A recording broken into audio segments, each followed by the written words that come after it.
Title: The Abandoned Asylum. Once a grand hospital, the St. Mary's Asylum was known for its cutting-edge treatments and innovative approaches to mental health. But that was before the patients began to disappear. One by one, they vanished from their rooms without a trace. The staff searched high and low, but they could never find any evidence of foul play.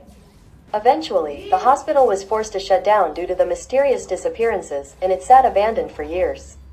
One Halloween night, a group of friends decided to explore the abandoned asylum. They had heard rumors of strange noises and ghostly apparitions, but they brushed them off as superstition. As they made their way through the dark hallways, they heard the creaking of rusty metal and the sound of footsteps echoing off the walls. Suddenly, one of the friends let out a blood-curdling scream. They had stumbled upon an old operating room, and in the flickering light of their flashlights, they could see a figure standing in the corner. It was a patient, dressed in a tattered hospital gown and covered in blood. They were holding a scalpel, and their eyes glinted with a maniacal gleam.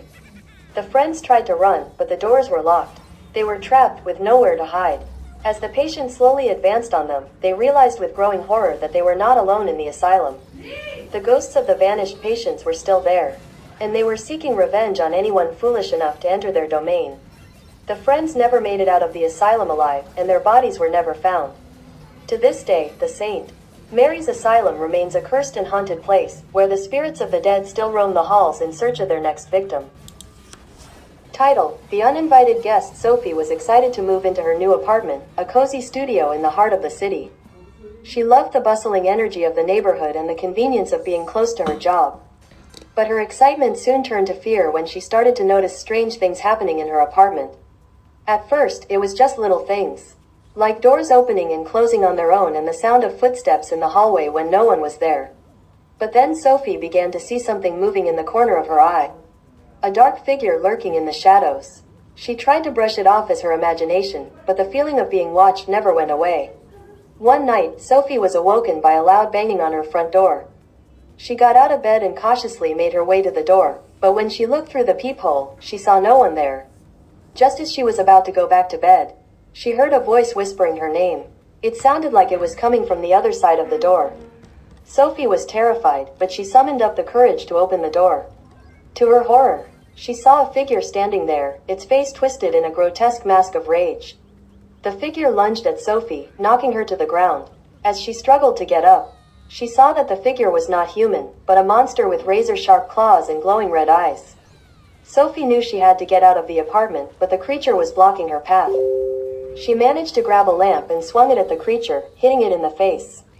The creature recoiled in pain, giving Sophie enough time to run out of the apartment and into the street.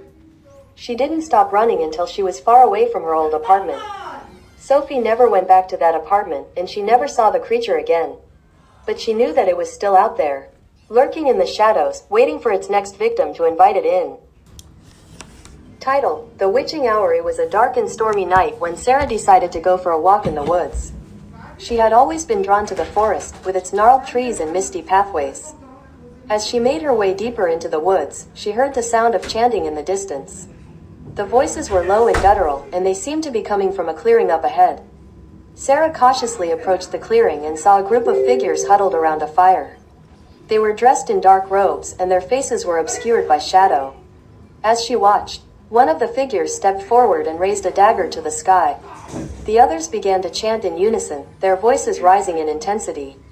Suddenly, a bolt of lightning lit up the sky, illuminating the clearing in a blinding flash. When Sarah's vision cleared, she saw that the figures had disappeared, leaving only a pile of smoldering ash where the fire had been. But Sarah knew that she was not alone in the woods. She could feel a presence watching her, stalking her through the trees. She tried to run, but the forest seemed to stretch on forever. The trees twisted and turned, forming an impenetrable wall around her. Just when she thought she was lost, she saw a glimmer of light in the distance. She followed it, and it led her to an old cabin nestled in a clearing. The door creaked open as she pushed it, revealing a dark and musty interior. As she made her way through the cabin, she felt the hairs on the back of her neck stand up. She turned to leave, but the door was locked. The cabin had become a prison, and Sarah knew that she was trapped. Just then, she heard a voice whispering her name. It was a low and gravelly voice, like something out of a nightmare.